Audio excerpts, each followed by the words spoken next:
चूल्हा फुकाई रजबू हम त गोरबानी होई जाई बकरिया न रोटी बेलवाई रजबू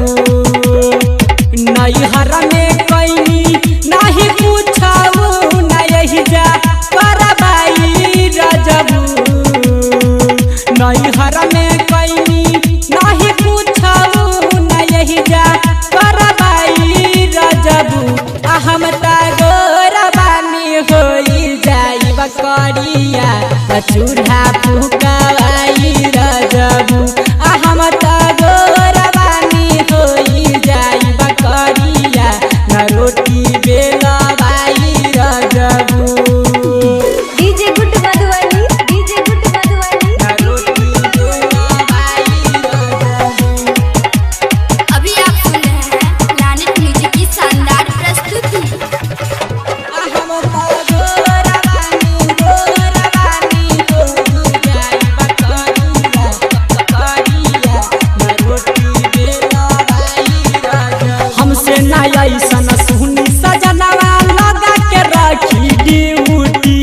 मेकअप उतर जाई सुन न रजबू औरी उतर जाई ड्यूटी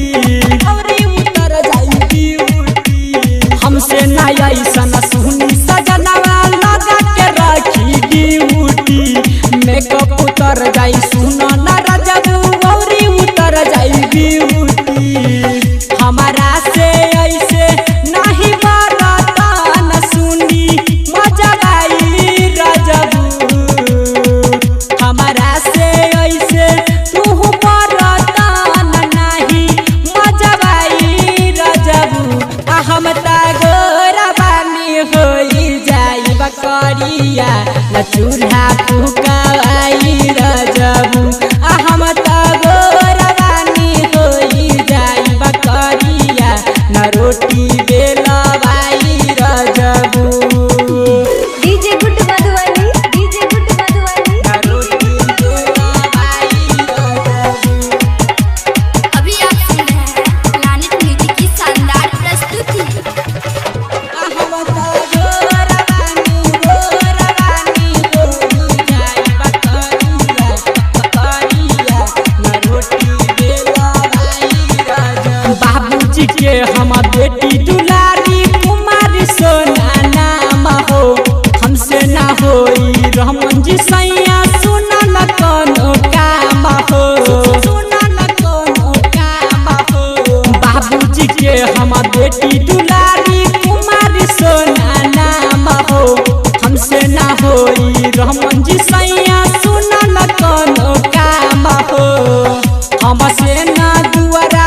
बहराई न हमसे बहराई रजबू हमसे ना अंगना निपाबाई न हमसे निपाबाई रजबू हम त गोरबानी होई जाई बकरिया चूल्हा फुकाई रजबू